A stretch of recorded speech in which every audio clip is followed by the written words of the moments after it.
Good afternoon, everybody. Today I'm going to deliver a lecture on forest resource. So, uh,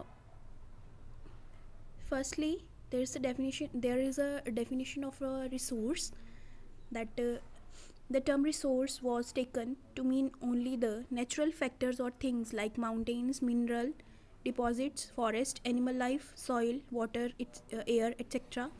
So, resource was used to refer to only natural resources. This term was taken to mean all natural phenomena or factors, whether they are useful to man or not.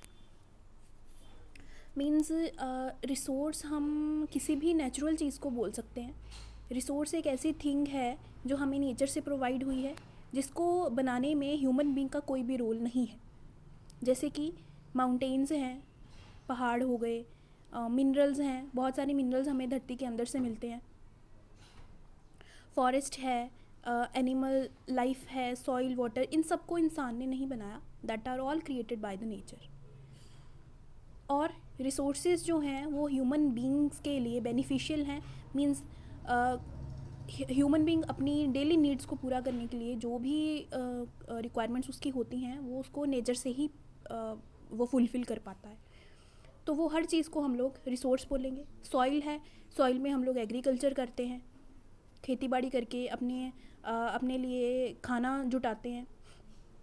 पानी है, पानी को हम लोग पीकर पानी को हम लोग as a drinking purpose use करते हैं, बिकॉज़ हमारी बॉडी के लिए वाटर जो है वो बहुत ही ज़्यादा नेसेसरी है. सो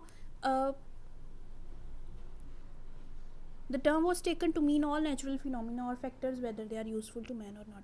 तो रिसोर्स हमारे उस चीज़ को बोलेंगे जो नेचर ने तैयार की है, जिसको ह्यूमन बीइंग ने नहीं बनाया है.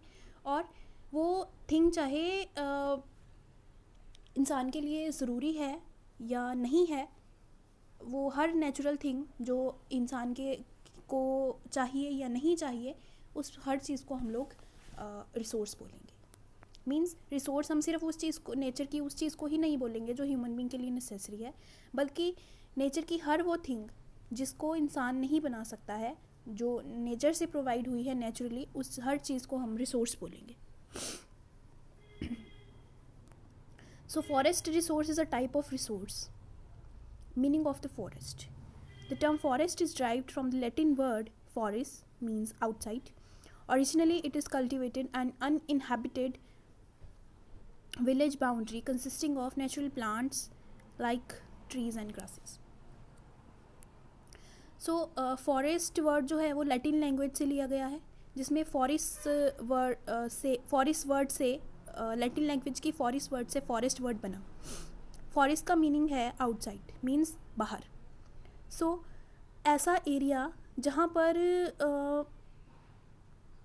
अनकल्टिवेटेड एंड अनइनहैबिटेड विलेज, मीन्स ऐसा एरिया जिसको इंसान कल्टिवेट नहीं करता. एग्रीकल्चर परफॉर्म करने के लिए ऐसी लैंड जिसमें नेचुरल वेजिटेशन है, जिसमें इंसान ने कोई भी एग्रीकल्चर परफॉर्म नहीं करा हुआ, और ऐसा एरिया जहाँ पर कोई भी नहीं रहता हो. ऑब्वियसली अगर कोई इंसान की कोई ऐसी जगह है जहाँ पर वो नहीं रह रहा है, तो वहाँ पर वो एग्रीकल्चर परफॉर्म भी नहीं कर रहा. सो ऐसी लैंड, ऐसा बाहर वाला एरिया जहाँ पर किसी भी ह्यूमन बीइंग का हैबिटेट नहीं है, कोई भी इंसान नहीं रह रहा है, ऐसे एरिया को हम लोग फॉरेस्ट बोलते हैं. और मेनली इस एरिया में ज़्यादातर ट्रीज़ या फिर ग्रासेस ही पाए जाते हैं. It means an association of plants natural और cultivated, predominantly trees. So mainly हम फॉरेस्ट को फॉरेस्ट ऐसा एरिया रहेगा जो जहाँ पर मेनली सिर्फ प्लांट्स पाए जाते हैं, बहुत तरह के. Forest is a community of trees and associated organisms covering a considerable area, utilizing air, water and minerals to attain maturity and to reproduce, and capable of furnishing mankind with indispensable products and services. So forest एक ऐसा area है जहाँ पर plants, बहुत तरह के plants भी पाए जाते हैं, बहुत तरह के ऑर्गेनिज़म्स, माइक्रो ऑर्गेनिज़म्स हो गए, एनिमल्स हो गए, बहुत तरह के, वो सब पाए जाते हैं. और वो जो फॉरेस्ट है वो ऐसा एरिया रहेगा जो बहुत तरह के अलग अलग तरह से ह्यूमन की नीड्स को पूरा करता है, अपनी बहुत सारी सर्विसेज और प्रोडक्ट्स प्रोवाइड करके ह्यूमन बींग्स को। Next comes the uses of forest. Forest के क्या क्या यूजेस हैं ह्यूमन बींग्स के लिए? They provide timber for house building, ship building, bridges, railway carriages, furnitures etcetera.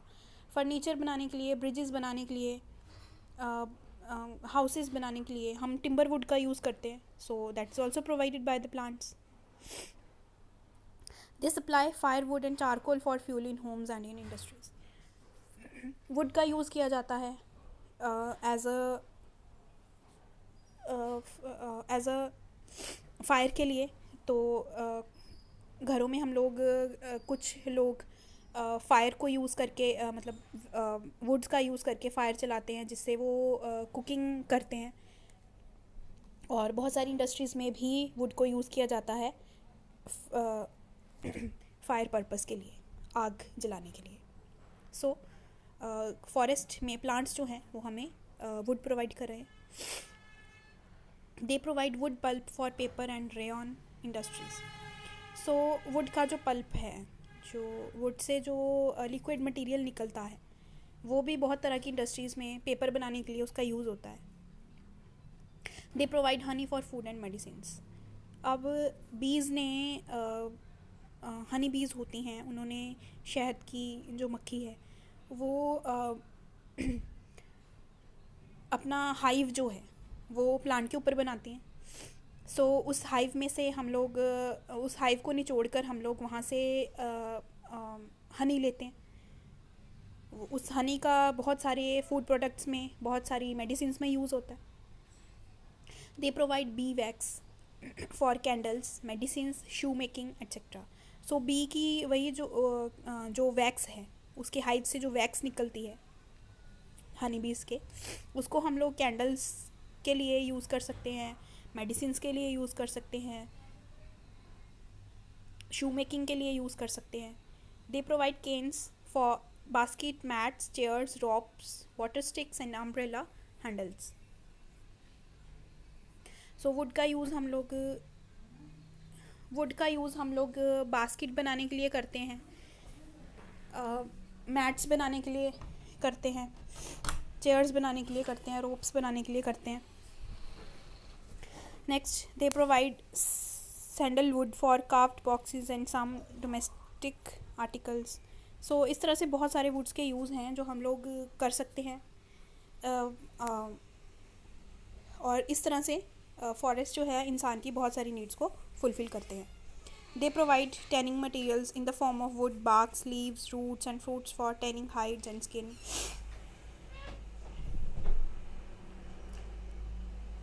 So woods की फॉर्म में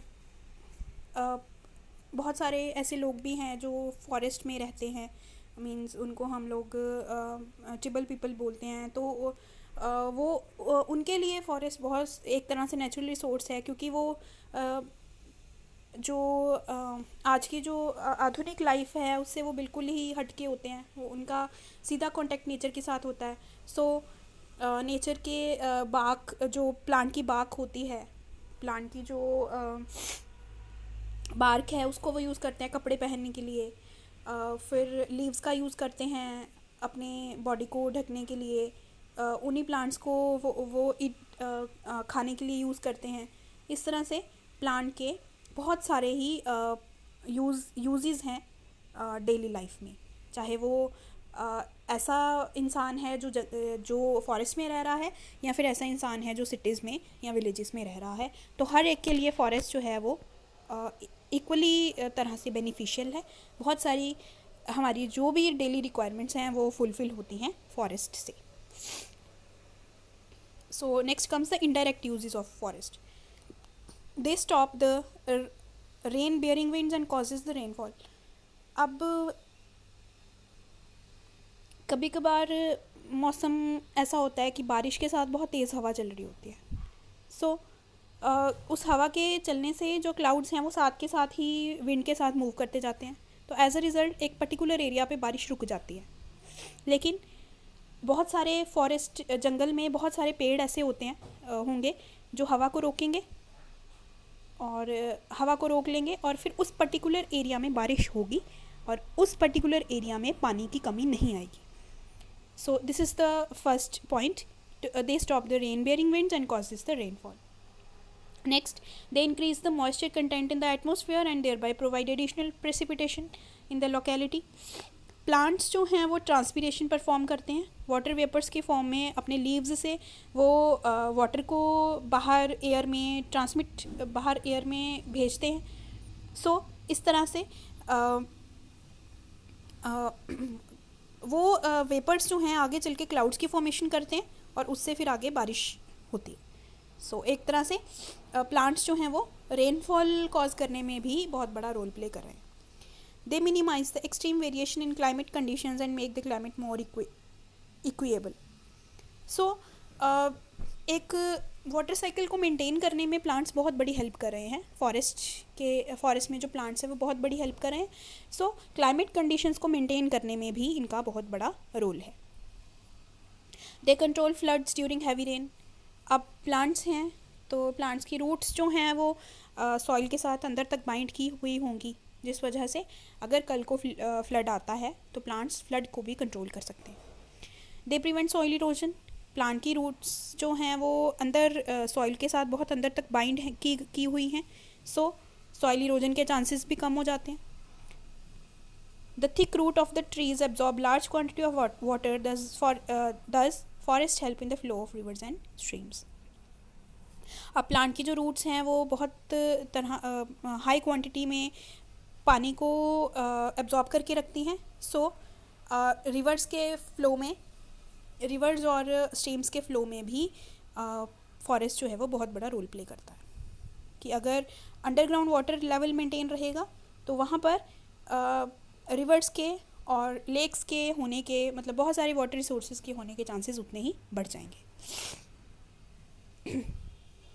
next is they offer hunting grounds. So forest हैं, forest में बहुत सारे तरह के एनिमल्स रहते हैं. सो कई लोग एनिमल्स का शिकार करने के लिए जाते हैं. सो फॉरेस्ट एक तरह से हंटिंग ग्राउंड भी प्रोवाइड कर रहे हैं ताकि लोग वहाँ पर हंटिंग परफॉर्म कर सकें, शिकार कर सकें. They provide shelter to wild animals and birds. बहुत सारे जंगली जानवरों को और बर्ड्स को, पक्षियों को रहने के लिए फॉरेस्ट में जगह मिली हुई है. दे improve the sanitary condition of a place. अब आप देखेंगे कि जहाँ पर भी फॉरेस्ट होते हैं, जहाँ पर भी ग्रीनरी होती है, वहाँ पर ज़्यादातर मौसम जो है वो वहाँ पर ज़्यादातर जो कंडीशंस हैं वो सैनिटरी कंडीशंस होती हैं. मतलब वो एरिया बिल्कुल साफ़ रहता है बिकॉज़ वहाँ पर पॉल्यूशन नहीं होगा. अगर पॉल्यूशन होगा भी तो जितने ज़्यादा प्लांट्स होंगे उतना ही वो पॉल्यूशन को एब्जॉर्ब कर लेंगे. एज अ रिज़ल्ट जो कंडीशंस हैं, हैबिटेट की जो कंडीशंस हैं वो सैनिटरी रहेंगी, साफ़ सुथरी रहेंगी. They are a source of revenue to the government. अब फॉरेस्ट एरिया से गवर्नमेंट जो है वो रेवेन्यू जनरेट करती है. मीन्स फॉरेस्ट एरिया में बहुत सारी ये सारा जो भी एरिया है ये अंडर गवर्नमेंट होता है. सो अगर किसी ने कोई भी एक्टिविटी परफॉर्म करनी है सो वो बिना गवर्नमेंट की हेल्प के, बिना गवर्नमेंट की परमिशन के नहीं कर सकता. सो अगर उनको कोई भी एक्टिविटी परफॉर्म करनी है फॉरेस्ट के ऊपर तो उनको रेवेन्यू देना पड़ेगा. रेवेन्यू मीन्स टैक्स देना पड़ेगा टू द गवर्नमेंट. सो इस तरह से गवर्नमेंट जो है वो फॉरेस्ट लैंड के थ्रू रेवेन्यू जनरेट करती है. They facilitate human existence by providing oxygen to human beings and absorbing carbon dioxide by human beings. So हम लोग ऑक्सीजन इनहेल करते हैं, वो हमें प्लांट्स प्रोवाइड करते हैं, और जो कार्बन डाइऑक्साइड हम लोग रिलीज़ करते हैं बॉडी से, वो एक्सेल जो करते हैं हम कार्बन डाइऑक्साइड, उसको फिर से प्लांट्स एब्जॉर्ब कर लेते हैं. सो ये भी इनडायरेक्ट यूज़ हो गया एक तरह से प्लांट्स का. They provide employment to large number of people in different capacities as wood cutters, carriers etcetera. अब वुड को हम लोग रोज़ अपने हर पर्पस हर ऑलमोस्ट हर पर्पस के लिए हम लोग वुड का यूज़ कर रहे हैं. सो जंगलों में जाकर पेड़ों को काटेंगे, फिर उसको कैरी कर कर लाएंगे. तो इस तरह से एक तरह से बहुत सारे लोगों को एम्प्लॉयमेंट प्रोवाइड हो रही है, मीन्स उनके कमाई का ज़रिया बन रहा है. Next is depletion of forest. So बहुत सारे, अब पीछे हमने डिस्कस किया कि बहुत सारे यूजेस हैं फॉरेस्ट के. सो ऑब्वियसली इसकी डिप्लीशन भी हो रही है, क्योंकि इंसान जो है वो अपनी नीड्स को पूरा करने के लिए इनडायरेक्ट या डायरेक्ट वे से बहुत तरह से नेचर को नुकसान पहुंचा रहा है. So the history of the exploitation of forest is as old as man himself, but during older times the exploitation was balanced through natural growth of forest, because at that time exploitation was only for personal and community uses, but in recent years depletion of forest has been on a large scale.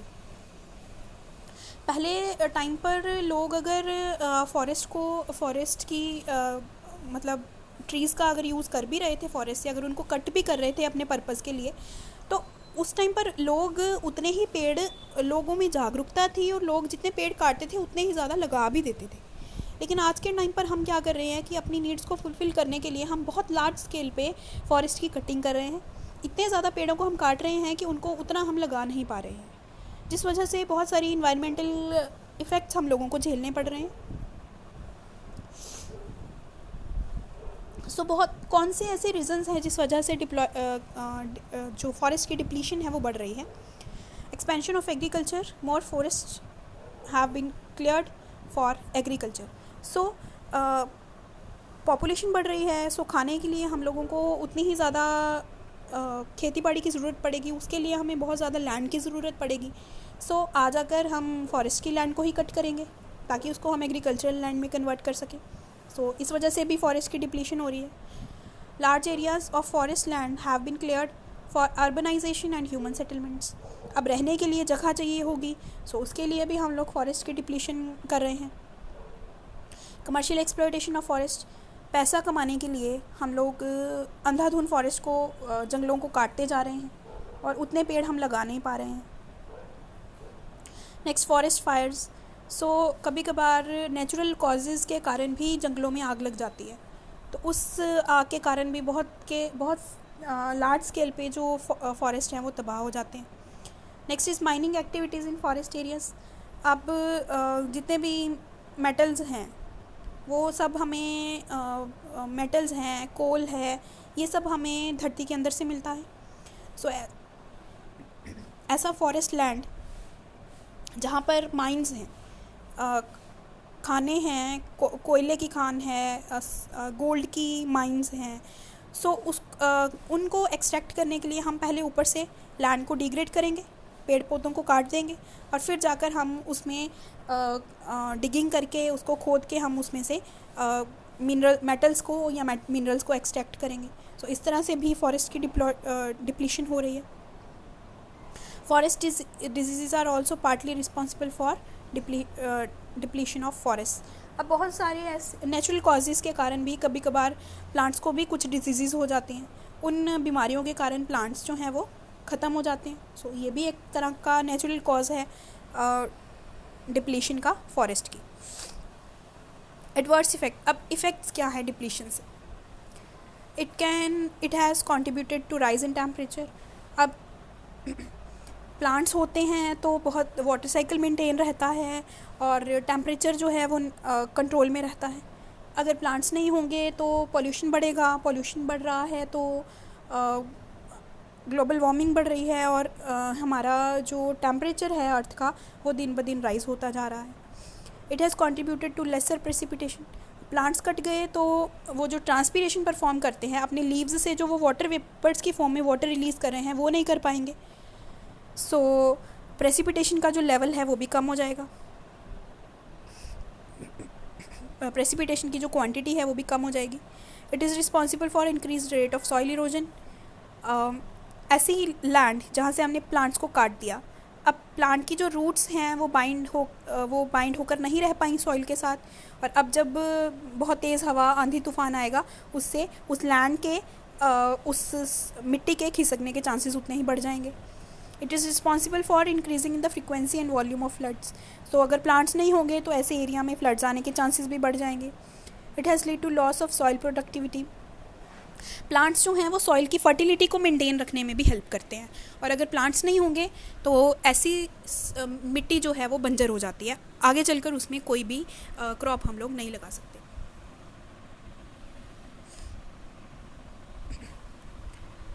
It is responsible for loss of biodiversity. ऐसा area अगर हम लोग जंगलों को ही ख़त्म कर देंगे तो उस वजह से अगर जंगल को ख़त्म कर दे रहे हैं तो वहाँ पर जो जितने भी प्लांट्स या जितने भी एनिमल्स रह रहे हैं या छोटे छोटे माइक्रो ऑर्गेनिजम्स रह रहे हैं, उनका भी हैबिटेट उनसे छीन जाएगा और इनडायरेक्टली उनकी भी डेथ हो जाएगी। It has lead to extinction of several species of plants and animals. तो इसलिए बहुत सारे एनिमल्स की जो स्पीशीज़ हैं वो दिन ब दिन ख़त्म होती जा रही हैं, क्योंकि हम लोग इनडायरेक्ट या डायरेक्ट वे से फॉरेस्ट को डिस्ट्रॉय करते जा रहे हैं। It has caused imbalance in ecosystem. So बहुत तरह के, अगर बहुत ज़्यादा अमाउंट में कुछ प्लांट्स मरते गए या बहुत ज़्यादा अमाउंट में अगर एनिमल्स को मारते गए या एनिमल्स नेचुरल वेज से मरते गए, तो इस वजह से इकोसिस्टम में हमारे इन्वायरमेंट में जो पॉपुलेशन है उसका इम्बैलेंस हो जाएगा, प्लांट्स की और एनिमल्स की पॉपुलेशन का। So next is conservation of forest, कि हम फॉरेस्ट को बचाएं। Regulated and planning cutting of forest, cutting of trees means एक प्लान्ड वे से हम प्लांट्स को काटें। अब प्लांट्स को काटे बिना भी हमारी नेचुरल डेली रिक्वायरमेंट्स फुलफ़िल नहीं होंगी, क्योंकि फर्नीचर है और बहुत सारी मेडिसिन हैं जो हमें प्लांट्स से मिल रही हैं। सो एक प्लान्ड कटिंग हम कर सकते हैं कि इतने दिन में हमने सिर्फ इतने प्लांट्स को ही कट करना है, और जितने प्लांट्स को हम कट करें हम कोशिश करें कि उतने ही प्लांट्स को हम किसी और एरिया में लगा दें। इस तरह से एक बैलेंस बना रहेगा नेचर में। कंट्रोल ओवर फॉरेस्ट फायर्स, ये जो फॉरेस्ट फायर्स नेचुरल वेज से लग जाती हैं फॉरेस्ट में, कोशिश की जानी चाहिए कि जैसे ही ये फॉरेस्ट फायर्स होती हैं उनको उसी टाइम पर कंट्रोल कर लिया जाए। रिफॉरेस्टेशन, अगर हमने पेड़ों को काट दिया तो फिर से हम फिर से पेड़ों उसी जगह पर फिर से पेड़ों को लगा दें, ऐसा इसको बोलते हैं रिफॉरेस्टेशन। रिफॉरेस्टेशन मीन्स अगर एक जगह से हमने पेड़ों को काटा तो दोबारा से उसी जगह पर हम कोई और पेड़ लगा दें, दैट इज़ रिफॉरेस्टेशन। एफॉरेस्टेशन है कि पेड़ों को काटा है अगर तो किसी और जगह पर हम फिर से प्लांट्स को लगाएं। फॉरेस्टेशन मीन्स अगर एक एरिया से हमने बहुत सारे पेड़ों को अगर काट भी लिया तो किसी दूसरे एरिया में हम उतने ही प्लांट्स को दोबारा लगा दें। Check on forest clearance for agriculture and human habilitation and settlement.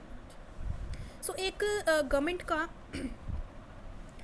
का एक रूल बन जाना चाहिए, गवर्नमेंट को एक ऐसी पॉलिसी बनानी चाहिए, कुछ ऐसे लोग इम्प्लीमेंट करने चाहिए उस पॉलिसी में जो ये रेगुलर चेकिंग करें कि कहाँ पर ज़्यादा जंगलों को तबाह किया जा रहा है, ताकि इंसान जो है वो वहाँ पर अपनी नीड्स को फुलफ़िल करने के लिए, जैसे कि एग्रीकल्चर परफॉर्म करने के लिए या फिर वहाँ पर बहुत बड़ी बड़ी इंडस्ट्रीज सेटअप करने के लिए, बिल्डिंग सेटअप करने के लिए कोई इंसान गलत यूज़ तो नहीं कर रहा है फॉरेस्ट का, या बहुत ज़्यादा अमाउंट में फॉरेस्ट को डिस्ट्रॉय तो नहीं कर रहा। ये एक पॉलिसी बनाई जानी चाहिए by the government. Checking on mining activities in forest areas, so कुछ ऐसी पॉलिसी भी बननी चाहिए जिसमें ये ध्यान रखा जाए कि माइनिंग के दौरान कोई जो भी इंसान वहाँ किसी भी फॉरेस्ट एरिया में अगर माइनिंग परफॉर्म कर रहा है, मेटल्स को या डायमंड को या कोल को धरती के अंदर से मिनरल्स को निकाल रहा है जब, तो फॉरेस्ट के ऊपर वो कोई साथ वाली फॉरेस्ट लैंड के ऊपर उससे कोई नुकसान ना हो। ये भी एक चेक रखना चाहिए गवर्नमेंट को। प्रोटेक्शन ऑफ एग्जिस्टिंग फॉरेस्ट, सो जो फॉरेस्ट एग्जिस्ट कर रहे हैं, जो अभी भी धरती पे प्रेजेंट हैं, उनकी देख रेख करना ये भी उस पर्टिकुलर कंट्री की गवर्नमेंट की रिस्पॉन्सिबिलिटी है। Next is conservation of threatened species of trees, ऐसे प्लांट्स जो ख़त्म होने वाले हैं उनको कंजर्व करके रखना, उनको बचा के रखना, ये भी हमारी रिस्पॉन्सिबिलिटी है। Next comes the deforestation. It means reckless or large-scale felling or cutting of trees by man for commercial and other purposes. अपनी नीड्स को फुलफ़िल करने के लिए जब इंसान बहुत ज़्यादा अमाउंट में पेड़ों को काटता है, उनकी डिस्ट्रक्शन करता है, तो उसको हम डिफॉरेस्टेशन बोलते हैं। कॉजेज़ ऑफ डिफॉरेस्टेशन, किस वजह से डिफॉरेस्टेशन होती है? First is desertification, next is soil degradation and soil erosion, loss of vegetation cover, destruction of natural habitat and loss of wildlife, change in climatic conditions. Causes, deforestation से क्या क्या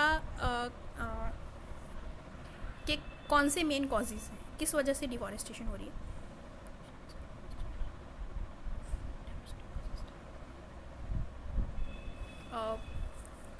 deforestation से हमें क्या नुकसान झेलने पड़ सकते हैं?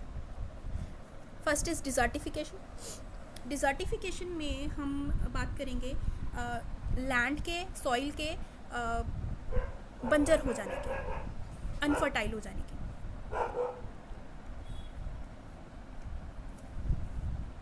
मीन्स ऐसी लैंड जहाँ से हमने प्लांट्स को काट दिया तो अब वो जो ज़मीन है वो बंजर बन गई। अब हो सकता है कि आगे चलकर उसमें अगर हम एग्रीकल्चर परफॉर्म करें या कोई भी और प्लांट उगाने की कोशिश करें तो उस लैंड में वो प्लांट ग्रो ना करें, बिकॉज उसकी जो न्यूट्रिएंट क्वांटिटी थी वो लूज़ हो गई। This is known as desertification. Next is soil degradation and soil erosion. अब ऐसी जगह जहाँ पर प्लांट्स नहीं हैं वहाँ पर मिट्टी खिसकने के चांसेस भी बढ़ जाएंगे। लॉस ऑफ वेजिटेशन कवर, बहुत ज़्यादा पेड़ों को अगर हम एक ही टाइम पर काट देते हैं तो बहुत ज़्यादा वेजिटेशन डिस्ट्रॉय हो जाएगी। Destruction of natural habitat and loss of wild life. So अब वाइल्ड एनिमल्स जो हैं वो तो जंगलों में ही रहेंगे और प्लांट्स से ही वो अपनी डेली रिक्वायरमेंट्स को फुलफ़िल करते हैं। तो अगर हम फॉरेस्ट को बहुत ज़्यादा लार्ज स्केल पे डिस्ट्रॉय कर रहे हैं तो इससे वाइल्ड लाइफ के भी डिस्ट्रॉय होने के चांसेस उतने ही बढ़ जाएंगे। Changes in climatic condition. अब पीछे मैंने डिस्कस किया कि जो वाटर साइकिल है, प्लांट्स जो हैं वो वाटर साइकिल को मेंटेन रखने में बहुत बड़ा रोल प्ले करते हैं। तो अगर वाटर साइकिल में चेंज आ गया, मतलब टाइम पर बारिश ना हो पाए, तो इससे भी क्लाइमेटिक कंडीशन में फ़र्क हो सकता है। मीन्स टेम्परेचर राइज़ होता जाएगा अर्थ का, और एक टाइम में ऐसा इतना टेम्परेचर राइज़ हो जाएगा कि वहाँ पर अर्थ के ऊपर लाइफ जो है वो पॉसिबल नहीं होगी। Environmental pollution. प्लांट्स पॉल्यूशन को एब्जॉर्ब करने में बहुत बड़ा रोल प्ले करते हैं, और अगर ज़्यादा अमाउंट में हम प्लांट्स को काटेंगे तो पॉल्यूशन भी उतना ही बढ़ेगा। डैमेज टू इकोसिस्टम, और डायरेक्ट और इनडायरेक्ट वे से हम लोग इन्वायरमेंट को भी नुकसान पहुंचा रहे हैं। Reduction in soil moisture. So plant की जो रूट्स हैं वो अंडरग्राउंड वाटर को मेंटेन करके रखती हैं, और अगर प्लांट्स को ही हमने काट दिया, उसकी रूट्स कट गई, तो अब सॉइल का जो मॉइस्चर है वो मेंटेन नहीं रह पाएगा, और एज अ रिज़ल्ट मिट्टी में पानी की कमी होने की वजह से वो जो ज़मीन है वो बंजर हो जाएगी।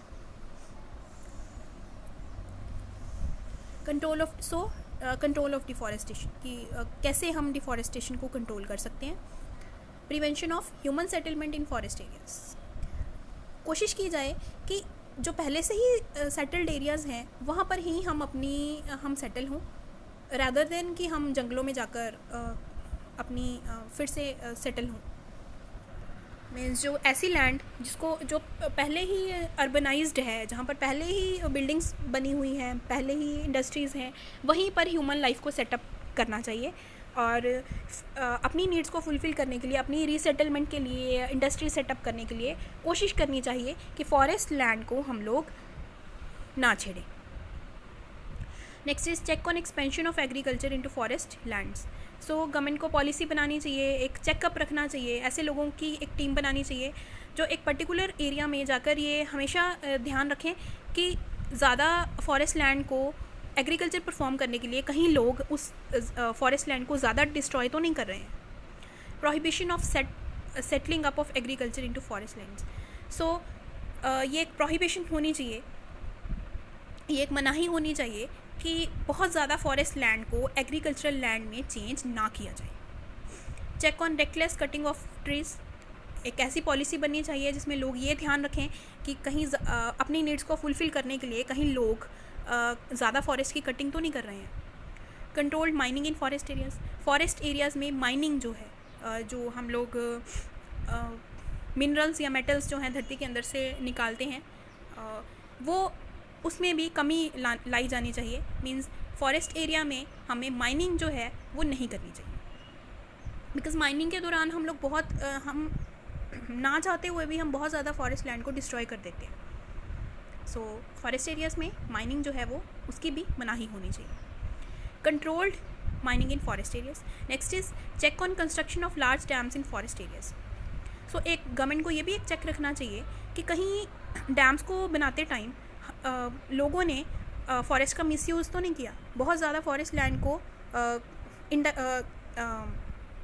बहुत ज़्यादा फॉरेस्ट लैंड को कहीं डैम्स बनाने के लिए यूज़ तो नहीं किया जा रहा है। अगर ऐसा है तो उन लोगों के ख़िलाफ़, उन बॉडीज़ के अगेंस्ट कुछ एक ऐसे रूल्स बनाए जाने चाहिए ताकि लोग जो हैं डरें और उस चीज़ का, फॉरेस्ट लैंड का मिसयूज़ ना करें। Next is control on over grazing in forest areas. कभी कभार चरवाहे जो हैं अपने कैटल्स को चरवाने के लिए उनको ग्रेजिंग के पर्पस के लिए फॉरेस्ट लैंड में ले जाते हैं। सो एज अ रिज़ल्ट क्या होता है कि जो एनिमल्स हैं वो बहुत ज़्यादा अमाउंट में वेजिटेशन को खा लेते हैं, बहुत ज़्यादा प्लांट्स को, ग्रासेस को खा लेंगे। सो ये भी एक बहुत बड़ा कारण है फॉरेस्ट लैंड के डिस्ट्रॉय होने का। सो कोशिश की जानी चाहिए, लोगों को ये ध्यान रखना चाहिए कि जब वो अपने कैटल्स को ग्रेज कराने के लिए लेके जा रहे हैं तो उनके कैटल्स जो हैं, उनके जो पालतू जानवर हैं, वो बहुत ज़्यादा अमाउंट में फॉरेस्ट लैंड को डिस्ट्रॉय ना करें। इस तरह इन वेज से हम लोग फॉरेस्ट को डिस्ट्रक्शन से बचा सकते हैं। और ह्यूमन का यही रोल होना चाहिए कि अगर वो फॉरेस्ट लैंड को डिस्ट्रॉय कर रहा है तो कोशिश करे कि उतने ही ज़्यादा पेड़ों को वो लगाए भी, ताकि एक जो बैलेंस है नेचर में वो मेंटेन रहे। Thank you.